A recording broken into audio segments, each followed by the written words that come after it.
Today we're going to discuss how to use one of these. It's a mirror compass.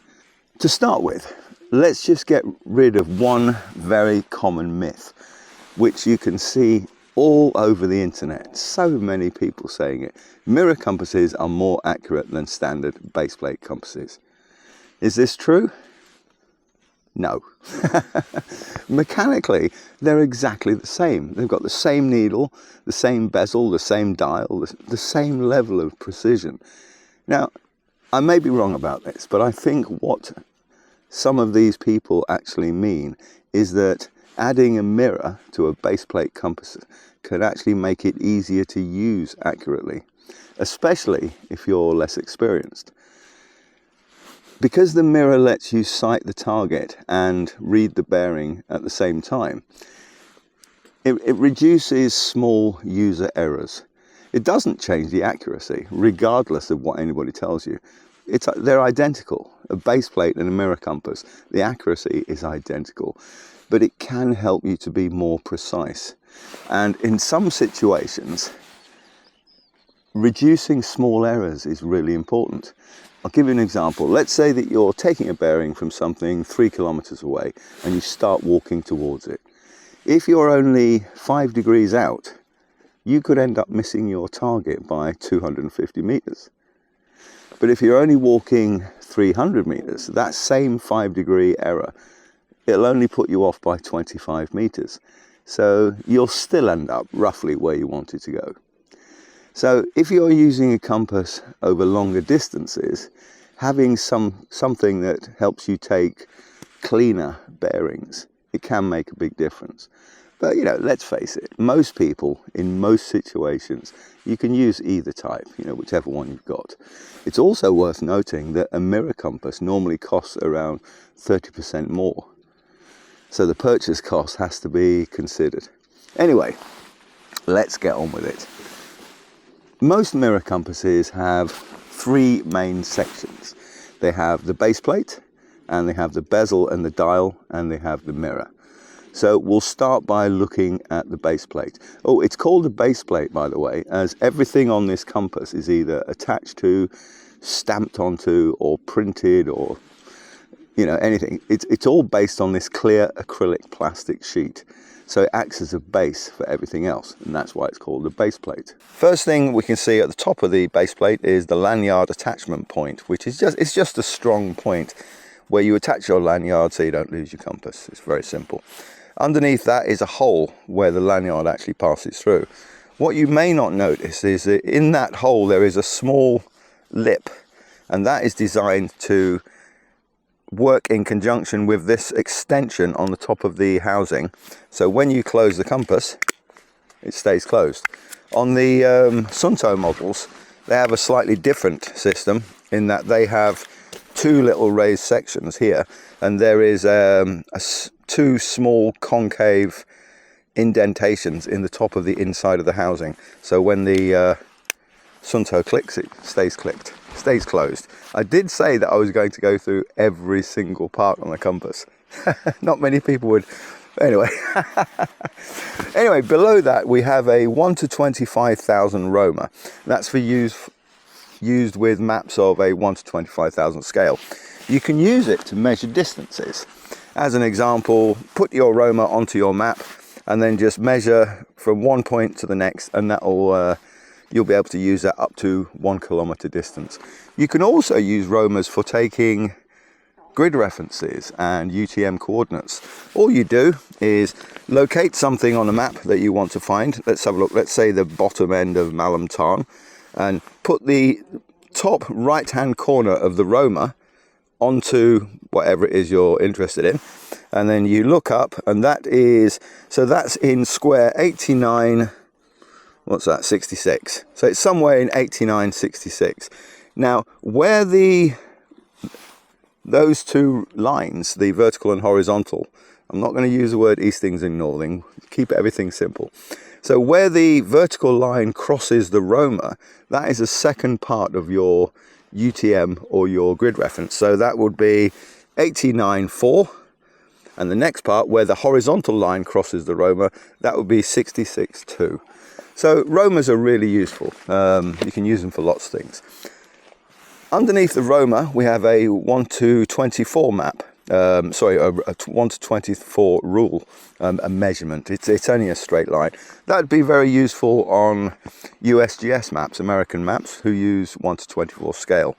And underneath that is a sort of right angle, which is 1:50,000, and you can use that with 1:50,000 maps. That's another ruler.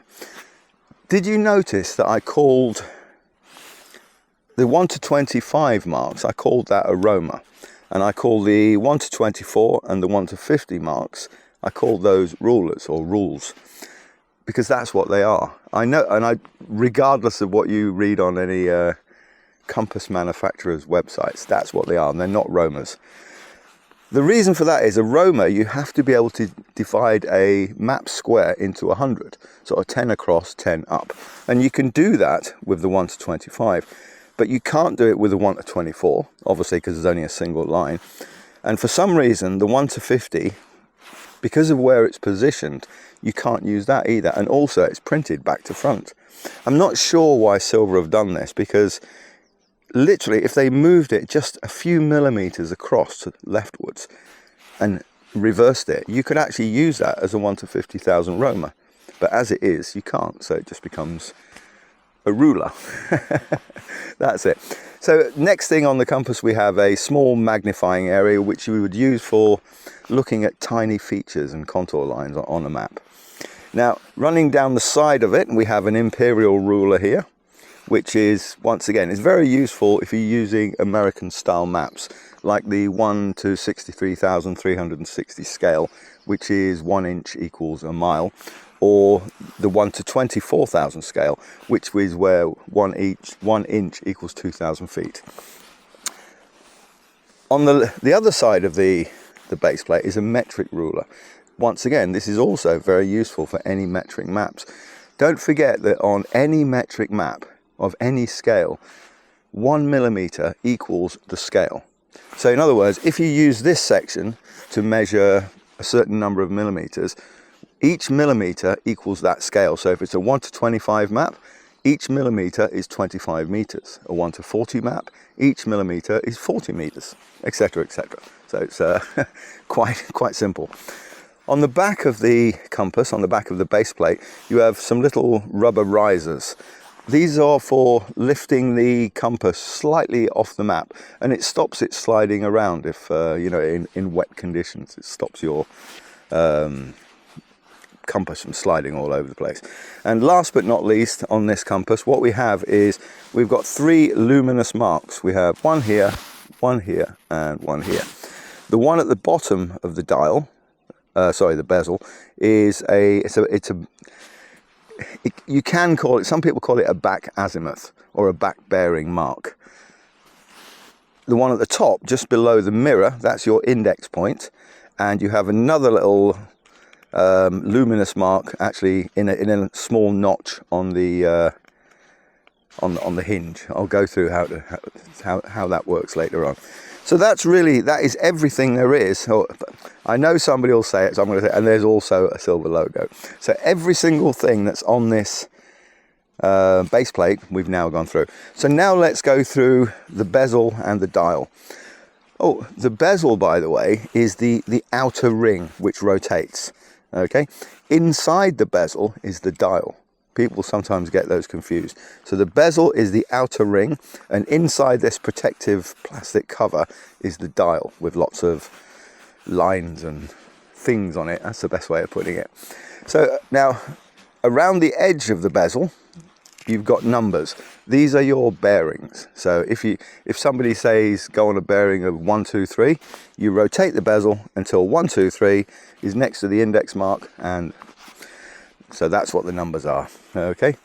Now also on this bezel we have the cardinal points, north, south, east and west. They've been printed, and I think the best way to put this is they're not much use because they're the same color as the rest of the bezel and you can't see them, but they look nice. On top of the bezel we have the declination adjustment screw. Once again, I'll go through that later on. And the last thing on the bezel, we have around the outer edge, we have, I'm going to call it a raised serrated rubber section. What that's for is that makes it easier to rotate the bezel when you're wearing gloves. You know, that's all compass manufacturers have different ways of doing this. I mean, as an example, the Suunto, that has like raised plastic nodes going around it. So each compass manufacturer has their own idea of how to do that. So that's everything about the bezel. Now, inside the, let's have a look inside the dial, which is this section here, inside the bezel. Everything in there, that's the dial. So the first thing we have is we have an inclinometer. The way to use the inclinometer is rotate the bezel until 90 is at the index mark, which is there. And then simply point the compass up a slope like this, and then I'm getting attacked by flies here, and where the inclinometer arrow points to on these numbers that are inside the dial, that's the angle of the slope. You don't actually need an inclinometer to do that. It's very simple. I know that compass manufacturers will they'll try and sell you a compass with an inclinometer, but they're not needed. All you do with a normal compass, once again, rotate the bezel until 90 or east is by the index mark. Point the compass up a slope like this, and then keeping the compass still, rotate the bezel again until the arrow inside is actually pointing straight up. It's vertical. And then you read the bearing on the bezel. And in this case, we've got, I don't know, 66. So we started at 90 and we've now got 66. So the difference is the slope angle. Okay, so from 90, 80, 70, 66. So that slope is 24 degrees. So once again, you don't need to buy. I know. You can see why compass manufacturers don't sponsor this channel. Well, no, tell her, I have been offered, but there were too many strings attached. You mustn't say anything bad or negative. Let's not go there. The next thing we have is we have the magnetic needle. In this case, it has a red end and a white end. On the red end, there is a small luminous mark, and there's a little N written on it. I'm not going to go into localized magnetic flux lines today. So let's just say that the red end of this needle points generally at the magnetic North Pole. Let's just keep everything really, really simple. The numbers that you can see running around the inside of the dial that we used a moment ago with the inclinometer, they're actually that's the declination scale. So when you alter your declination, you use those numbers. We'll be going through that later on, so I'll get a lot more complex about that. The large arrow that you can see printed onto the inside of the dial, which rotates when you turn the bezel, that is the orienting arrow. It's one of the main things that you need to be able to, well, you need to understand to be able to use a map and a compass together, or just a map or just a compass on its own. At the side of the orienting arrow, there are two small luminous points, just so that you can see which way it's pointing at night. Also inside the bezel, there are some straight lines. These are orienting lines, and they're used when you're taking a bearing from a map or you're putting a bearing onto a map. Once again, we'll go through how that's done. So I think that's all the parts of the bezel and the dial, and we've already done the base plate. So now let's have a quick look at the mirror itself. At the base of the mirror, there's a small hole which you can see, which is here. That's the sighting hole. Moving up, we have some crosshairs. We've got a vertical and a horizontal line, so we've got crosshairs. We've got a luminous point at the top of the housing, and there's also a small notch.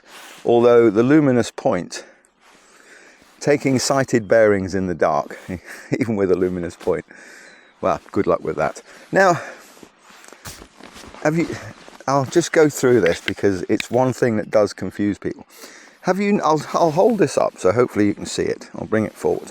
Have you noticed that on the Suunto, the sighting hole is much, much larger than it is on the Silva? And I've seen a lot of comments on the internet, on websites, written by experts, who say that the Silva one is so small that it's very difficult to use and it's a bad design.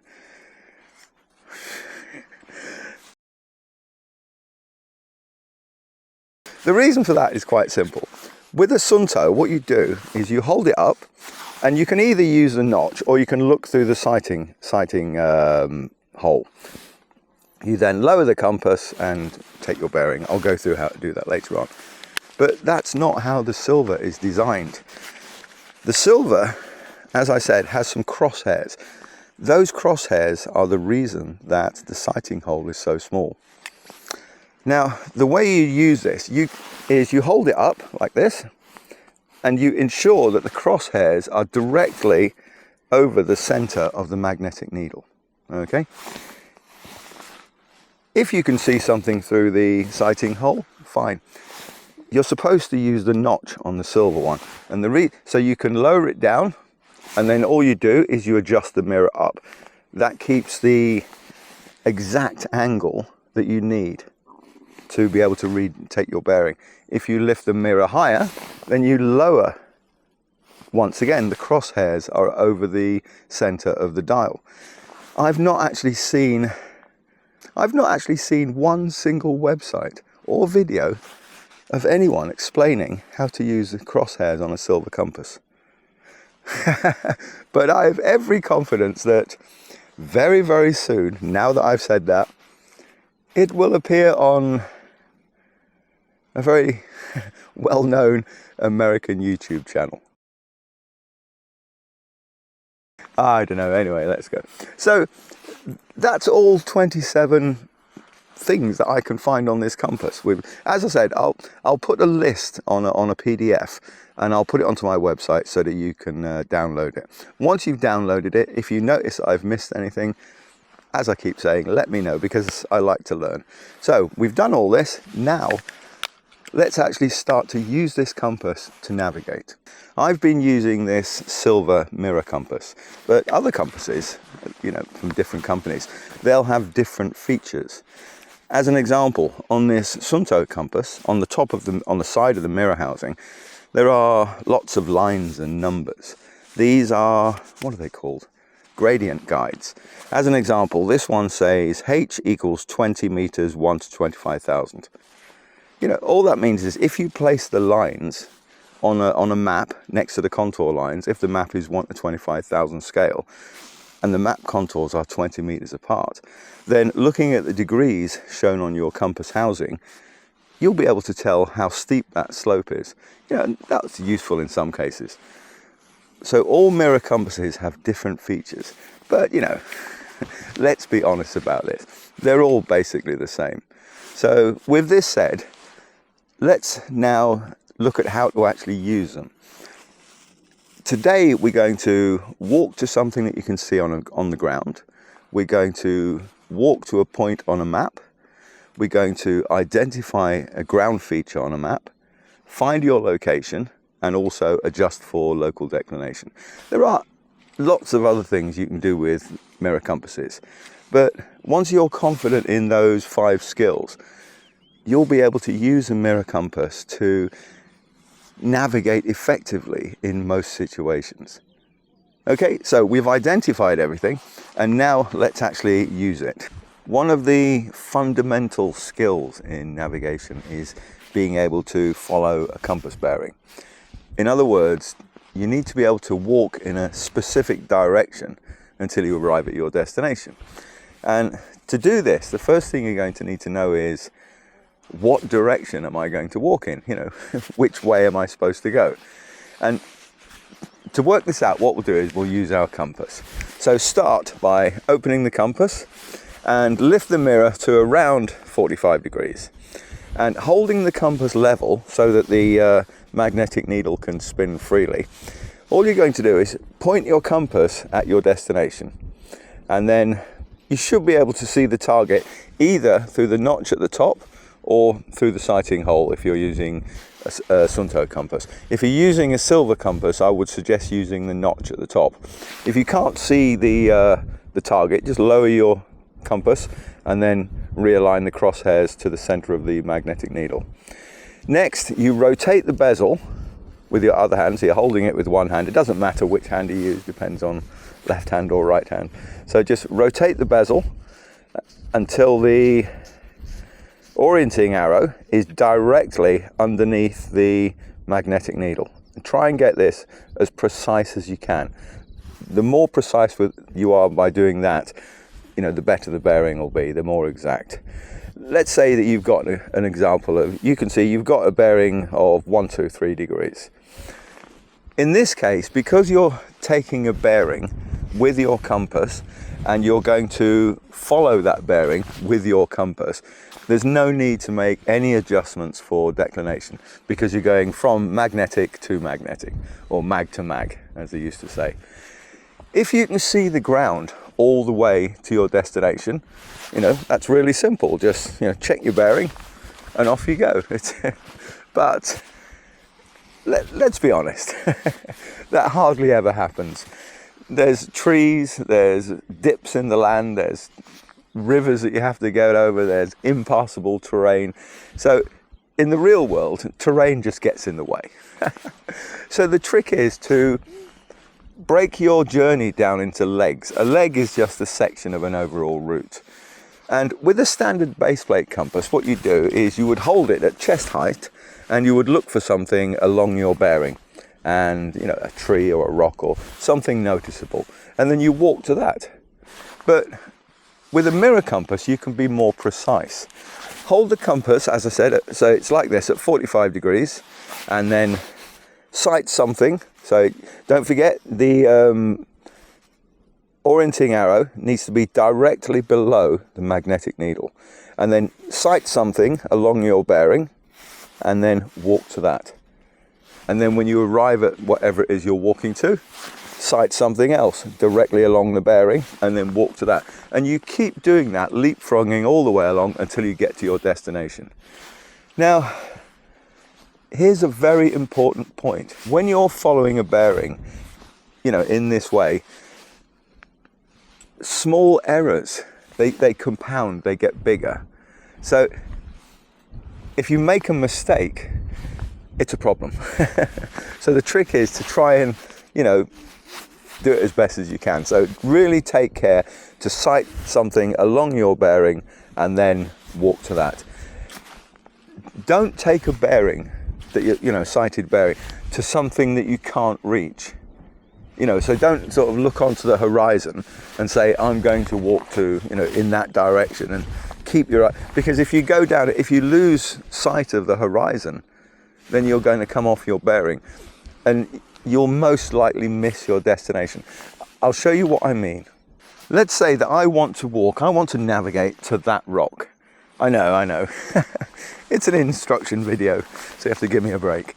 So what I can't do is I shouldn't take a bearing to something on the horizon, something above it. So I take a bearing to the rock and it's, 3, 4, 5. So I look at something on the horizon and I walk to it. Now the problem is with this is I'm walking to something on the horizon. So if I come off my bearing ever so slightly, then what's going to happen? I'm still heading to the point on the horizon up there, but I'm actually going to miss my destination. I'll still end up at the point on the horizon up there, but I've missed my destination. I'm actually walking in an arc, and this virtually always happens. So what you need to do is you must take a bearing when you're leapfrogging along to something that you can reach, something that is between you and your destination.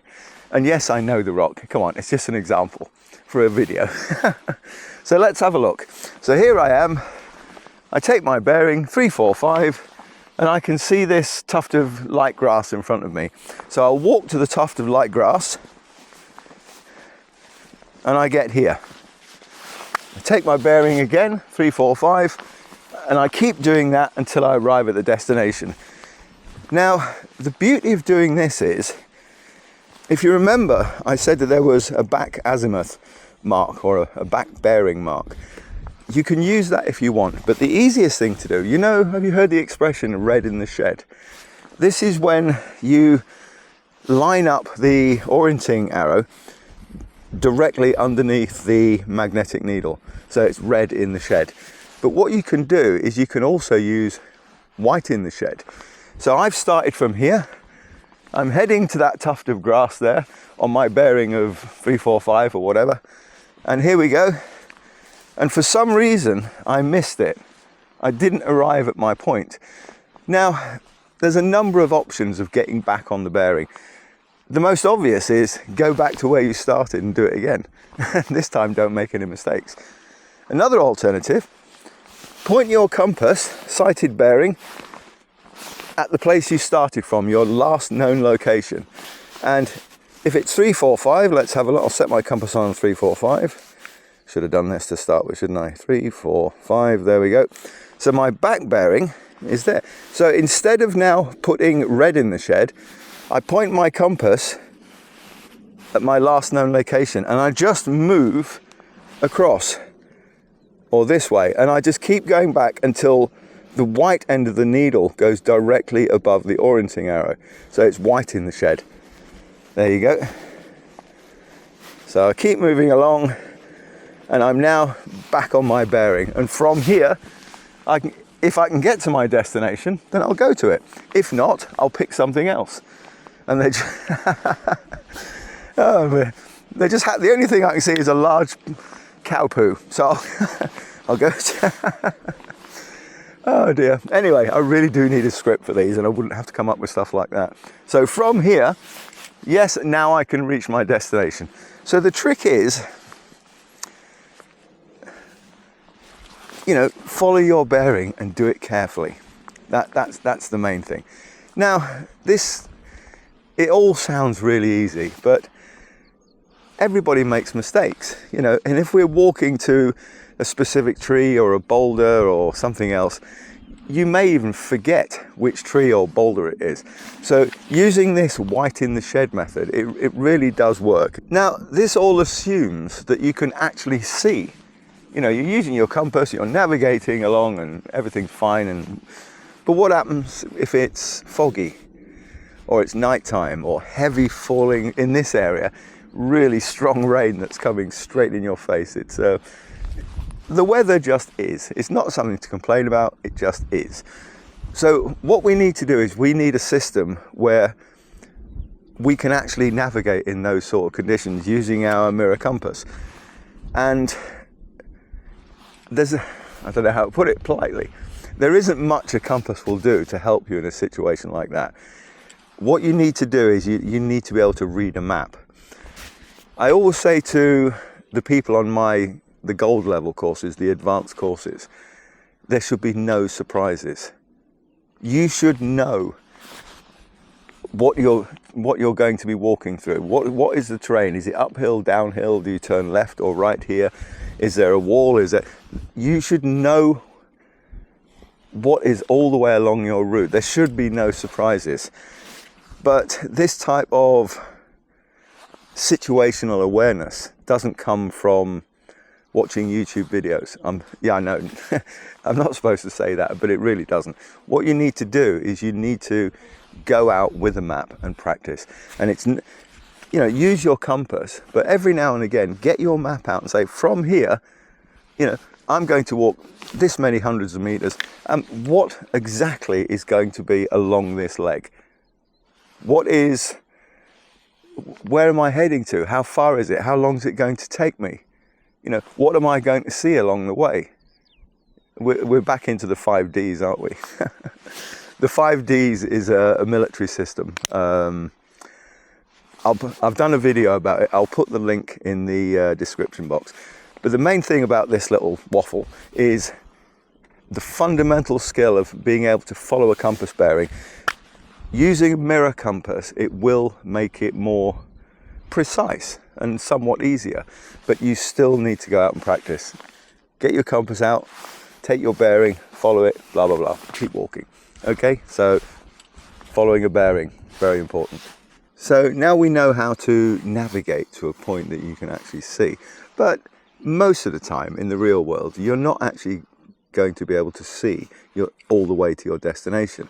It will be either a map feature that you're walking to, or maybe somebody has given you a grid reference or UTM coordinates.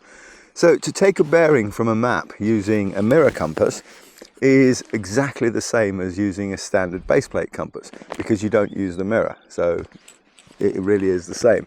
Let's say that for some reason I want to go to this track junction here.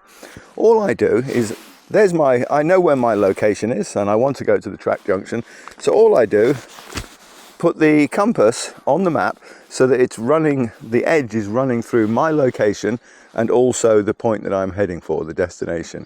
And then I rotate the bezel until the orienting lines are pointing directly up the map. You need to get this quite accurate.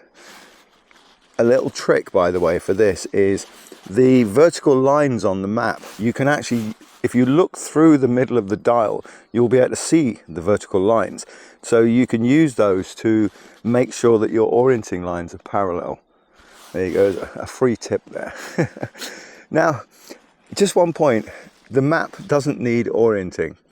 You know, the map can be pointing in any direction, it won't make any difference, and I know I'm going to get comments about that, but honestly it won't. Give it a try. Your map can be pointing in any direction and your compass bearing will still be exactly the same.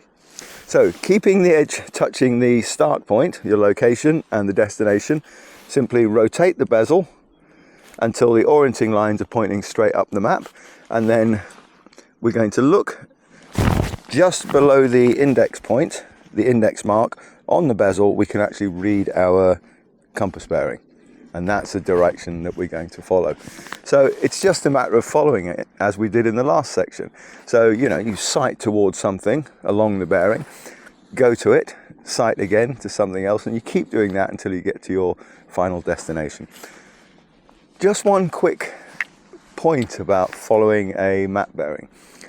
Most of the time in the real world, again, I know in all the instruction books and on lots of YouTube videos it says follow this and going that way and you'll whatever.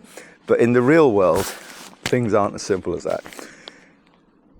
If you take a compass bearing, that just gives you a straight line towards where you're going, or where you know, to your destination. But most of the time you're going to need to look at your map before you set off. Yeah, you really do. As an example, let's say that I want to go to the top of that little rise that you can see behind me. My compass bearing is 1, 2, 3 or whatever. I'm not going to go in a straight line.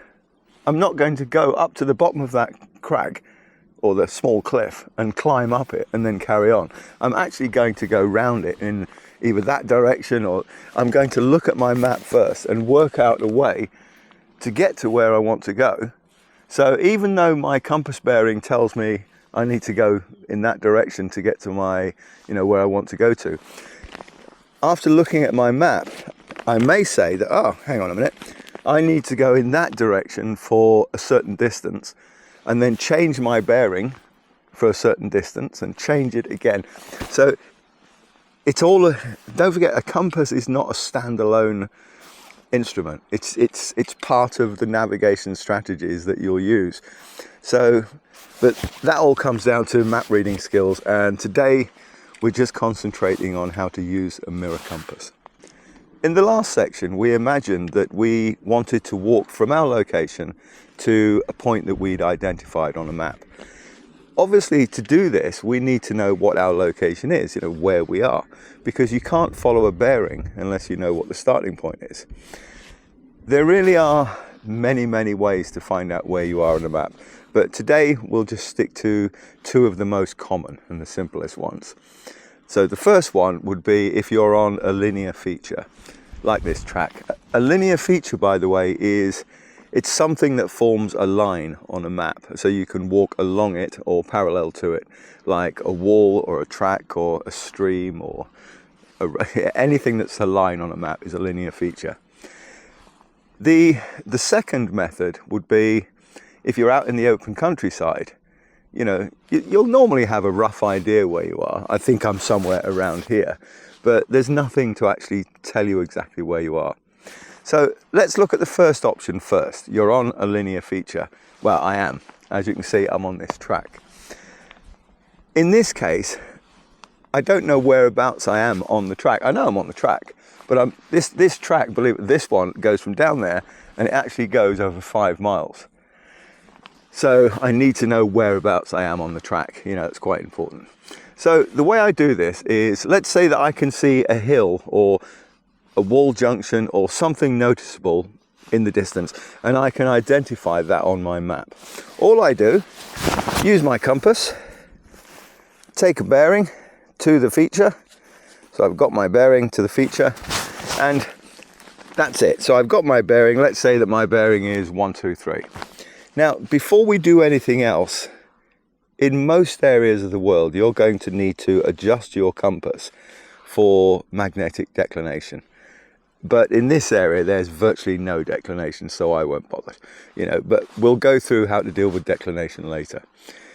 If needed, and once the compass has been adjusted, all we're going to do is we're going to put the compass on the map like this, and so the edge of the compass is touching the feature that we took a bearing from, the wall junction or the trig point or whatever it was. We then rotate the entire compass until the orienting lines are pointing straight up the map. Okay, now where the edge of the compass cuts through the linear feature, that's our location, because basically we are shining a laser beam from here to the feature, and you can imagine the laser beam runs along the edge of the compass, so it's touching the feature, and where it cuts through the linear feature, that's our location. It really is that simple. I know you can actually do, you can overcomplicate that, but it really is that simple. So the next option is you're in the middle of the hills, and you're not on a linear feature, you're just out in the wilds, and there's nothing close by like a wall or something that will tell you where you are. So let's have a quick look how we do that. In the last example, we took a bearing to a ground feature and then put that bearing on the map, and where the bearing crossed a linear feature, that was our location. When you're in the open countryside like this and there are no linear features, you just have to do it just ever so slightly differently. You take 2 compass bearings, and both of those bearings go on the map, and where they cross, that's your location. It's it really is that simple. So here we go, let's have a look. Let's say that I take a bearing from a feature in that direction, and I've got my bearing of 1, 2, 3. Don't ask. And I take a bearing in this direction, and I've got a bearing of 3, 4, 5. All I do is exactly the same as in the last example. I put my first bearing, I identify the feature that I took a compass bearing from, 1, 2, 3, put it on my map, put the compass on my map, and then rotate the compass until the orienting lines are pointing straight up the map. Now here you've got a choice. Some people say draw a line on the map, which you can do. For my own, on courses, I get magic markers, or and we draw lines all over, but then I very quickly wash it off. I don't like drawing lines on my own maps. So what I do is I just tend to visualize where that line is, where the compass bearing is. I can remember it. I then take my next bearing, which is over there at 3, 4, 5. There it is. And then I once again put my compass on the map, rotate the whole compass so the edge is touching the feature, but I keep rotating the compass, keeping it touching the feature, and where the 2 lines cross, that's my location. It's one of those things, this, it's called doing a resection, but it's very easy to explain. And it's very simple to do, but it does take some practice. As an example, when you're choosing 2 ground features to take bearings from, try and get them quite far apart so that when the lines come together on a map, they form a large angle.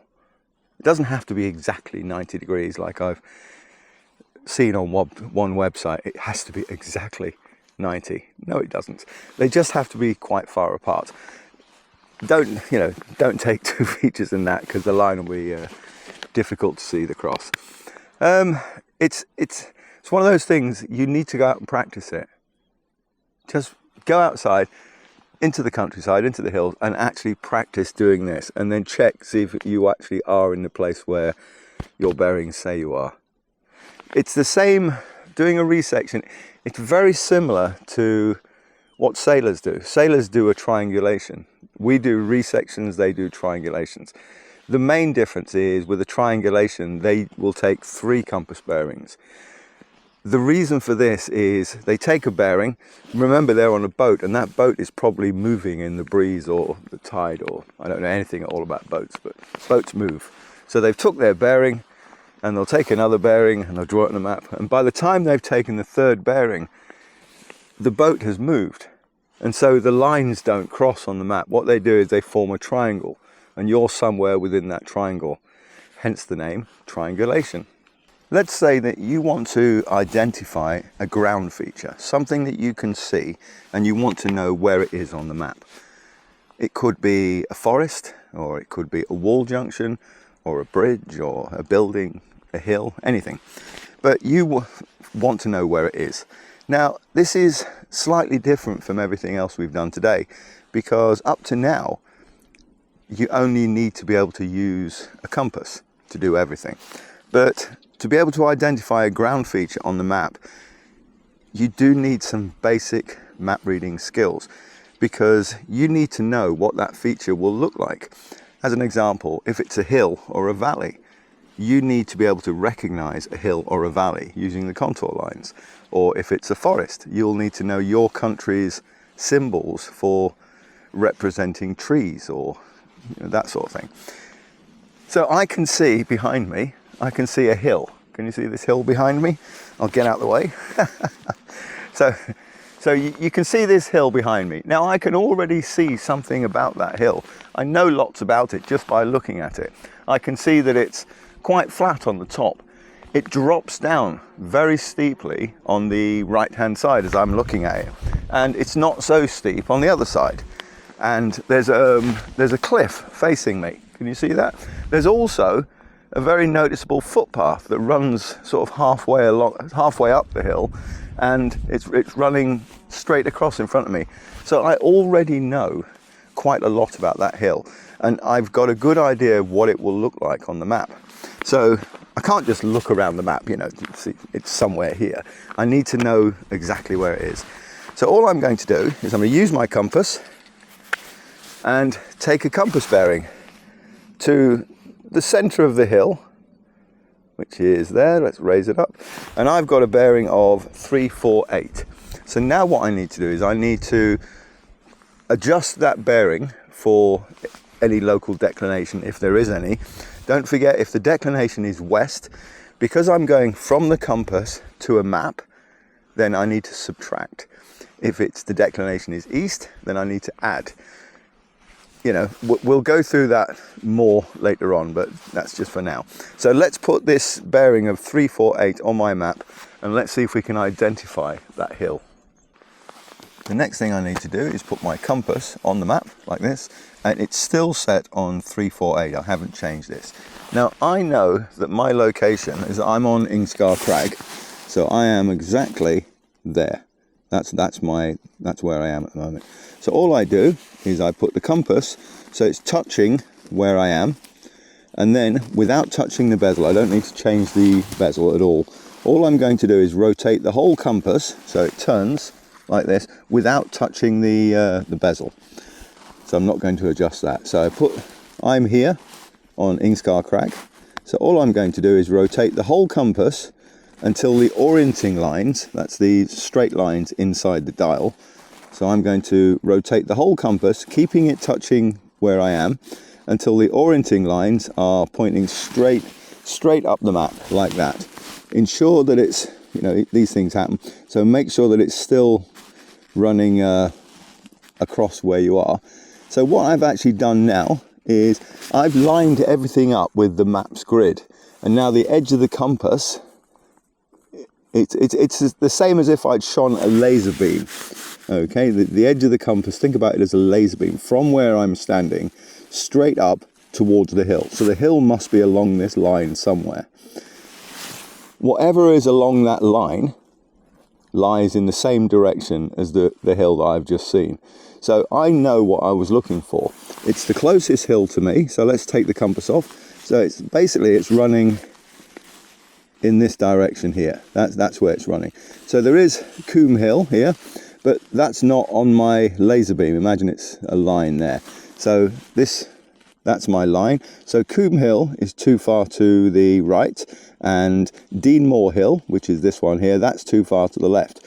So this raised section is the closest hill to me along that line. And if you look, there are no contour lines at the top, so it's quite flat. Facing me, there are, see these jagged lines here? These are crags, it's a cliff. It drops down at the right-hand side into a valley, and it slopes away towards Langscar Gate in this direction. So I'm here, and the hill that I was looking at is here. So hopefully that's quite simple. Just to be sure though, what I'll do is I'll have a look again at the ground, and then I'll check back at the map, make sure that everything agrees. You know, does the shape match the position, the surroundings, the vegetation, etc. But that's how you identify a ground feature on a map, by taking a bearing to it, putting the edge of your compass on your location, which in this case is here, rotate the whole compass until the orienting lines are pointing straight up the map, northwards, like this. And you can think about this edge of this line as a laser beam. So I'm shining it in that direction. The first hill is there. All the features match up with what I was expecting. So that's the hill there. It's between Coombe Hill and Deanmore Hill. It hasn't actually got a name. So that's the basics of how to use a mirror compass to follow a bearing to something that you can see on the ground, and to follow a bearing that you've taken from a map, and also how to find your location. But did you notice something? When we took a bearing from the map, we aligned the orienting lines inside the dial with the vertical lines on the maps. You know, the eastings. Those lines point to grid north. When we use the compass in the field, we aligned the magnetic needle with the orienting arrow. And that magnetic needle points to magnetic north. So there's two different norths. There's grid north, which is fixed. It's in the direction of the grid lines on your map, and it's where the Earth's axis rotates, but you know, let's not go into that. Magnetic north isn't fixed. It's the direction that your compass needle points to, and it moves about slowly over time. Right now, it's just heading over towards Siberia. And because your map and your compass don't point in the same direction, we need to make some adjustments for declination. And whenever we're converting bearings between a map and the real world, it starts to get complicated if you go from a map to a compass or a compass to a map. There are two ways normally to make adjustments. The first one is a manual adjustment. I've done lots and lots of videos on declination, so I won't go through it all today. But if you want a full understanding of the topic, just watch some of those videos. So the only thing you need to do today to find out if there's any local declination in your area is just do a Google search on declination and then the name of the area that you live in, and you'll get the magnetic declination if there is any. In this area where I am now, there's hardly any. I think it's less than 1 degree, so we don't really need to worry about it. But as the magnetic North Pole is moving, in a few years' time we will have to start to worry about it. Now, the declination will be shown by a number followed by the words east or west. For example, 8 degrees west or 22 degrees east. You know, it's like, what you need to know for today is this. If the declination in your area is west, when you go from a map to a compass, you add the amount of declination to your bearing. If you're going from a compass to a map, you subtract the amount of declination from the bearing. If your declination is east and you're going from a map to a compass, you subtract the amount of declination. If you're going from a compass to a map and your declination is east, you add the amount of declination. Okay, so You might have to replay that bit again, and but you know, it sounds complicated, but it's not. There's lots of words there, but you only actually need to remember, are you east or are you west? You know, you're only one or the other. So you don't need to remember the whole thing. Just do you add or do you subtract? That's it. There's another way of compensating for declination in your area, and that is to use the, I'll zoom in so you can actually see them. If your compass allows it, like these two mirror compasses I'm using, you can set the declination using a small adjustment screw. On the Silva, the screw is here at the front. You can just see it there. And on the Suunto, it's on the rear, which is just there. Okay, so you can see those two small screws. Turning the screw, it adjusts the direction that the orienting arrow inside the dial points to. It doesn't affect the orienting lines, and that's the main point of these little adjustment screws. Once it's set, the compass handles the adjustments internally for declination. You can use grid bearings from your map without adding or subtracting anything, and you can take a bearing from the ground and plot it on your map without adding or subtracting anything. Whenever you start talking about declination, it can get very complicated very quickly. So the best thing to do is just simply ignore all the waffle and just stick to what you need to know. Stick to what you need to do. Either set the semi-permanent declination adjustment on your compass if you've got one of these little screws, or manually adjust the bearing each time you need to do. Don't forget, if the declination in your area is west, map to compass, add the amount of declination. Compass to map, subtract the amount of declination. If your declination is east, then map to compass, you subtract the declination. Compass to map, add the amount of declination. Oh, just a quick point to finish on this section, because I get asked this quite often on the advanced courses.